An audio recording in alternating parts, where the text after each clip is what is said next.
The roar of chainsaws and heavy equipment echoed deep in the Amazon rainforest as a group of workers pushed through yet another grueling day.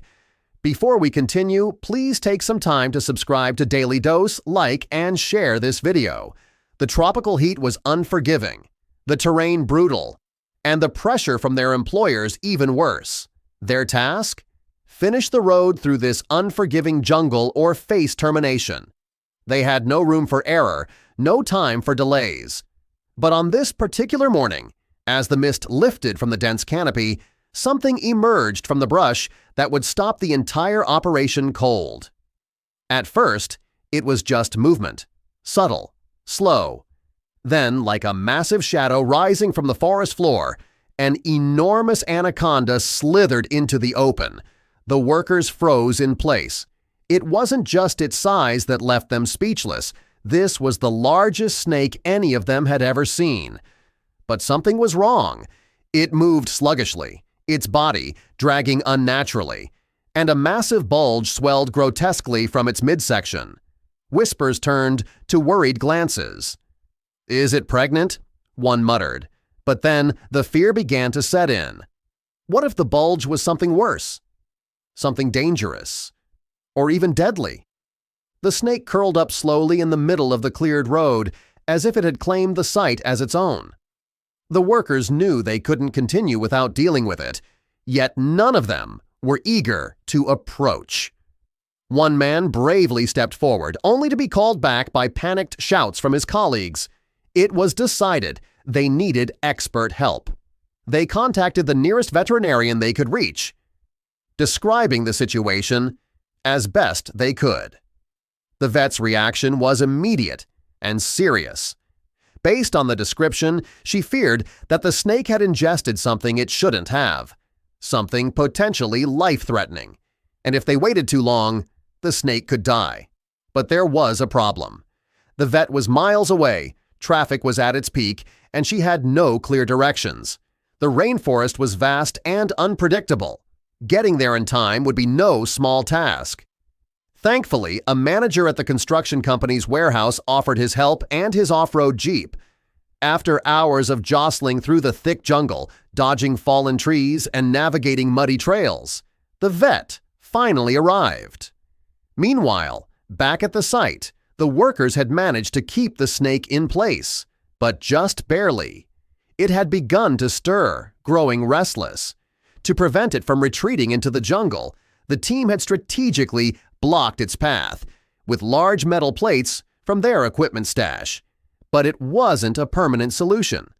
Some workers had started to question if the snake was worth the risk. Others, remembering the vet's urgency, doubled down, working together in tense coordination. When the vet finally laid eyes on the snake, her concern intensified. The animal was agitated and aggressive now, striking at anything near. Still, she acted swiftly. With practiced precision, she waited for the snake to shift its head, then approached from the opposite side and injected it with a powerful sedative. Minutes passed like hours. Slowly, the anaconda's body slackened, its breathing slowed, and its massive form relaxed. The tension lifted from the workers' shoulders as the snake finally surrendered to unconsciousness.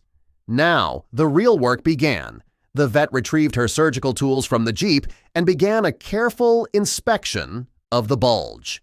By touch alone, she confirmed her fear. This wasn't pregnancy. It was a foreign object, lodged near the stomach, something hard and rectangular that the snake could never digest. There was no time to waste. With sterile gloves and steady hands, she made the incision. Layers of muscle and tissue gave way as she worked her way toward the source of the obstruction. The workers gathered around, holding their breath.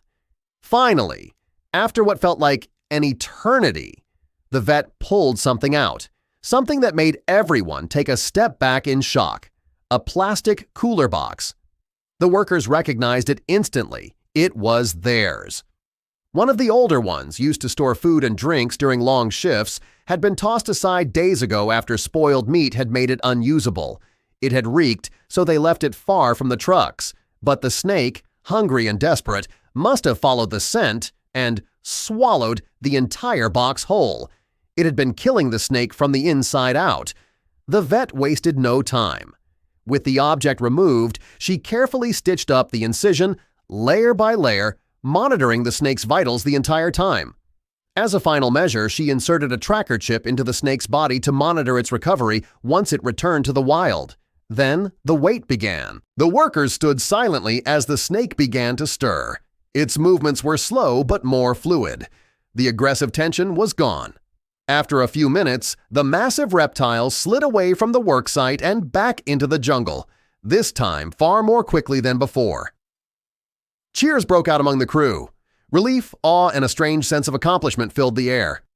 They hadn't just saved an animal. They'd worked together, faced real danger, and done the right thing under extreme pressure. As the vet packed her things, she turned to the team and offered a genuine smile. "You didn't just build a road today," she said. "You saved a life." The jungle slowly reclaimed its silence as the massive anaconda disappeared into the dense green, its long body gliding effortlessly now, no longer burdened by the painful weight it had unknowingly carried. The workers stood in stunned silence, watching until the last glimpse of the reptile vanished between the trees. For the first time in days, they felt united, not just by their job, but by a shared experience none of them would ever forget. The vet, however, wasn't quite done. Before she left, she pulled out a handheld receiver and activated the tracker she had implanted into the snake. A soft beep confirmed the signal. If anything went wrong, she'd know. And if everything went right, she'd be able to confirm the animal's survival, something rare in situations like this. As she returned to the jeep, the workers gathered around to thank her. One of them, the same man who had first suggested just letting the snake go, quietly apologized for doubting the decision. The vet just smiled. "You didn't back out when it mattered. That's what counts."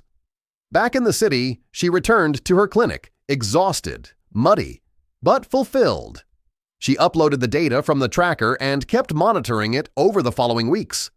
To her relief, the snake's movement patterns were stable, consistent, and covered plenty of ground, a sign of recovery and normal behavior. Despite the odds, the anaconda had survived major surgery in the middle of the jungle and had gone back to living its life in the wild. Meanwhile, at the construction site, something had shifted among the workers. Their employer, who had been pressing them mercilessly to meet the deadline, arrived days later for a progress inspection. He expected excuses. Instead, he was met with stories of teamwork, danger, and compassion, of a massive jungle predator turned patient.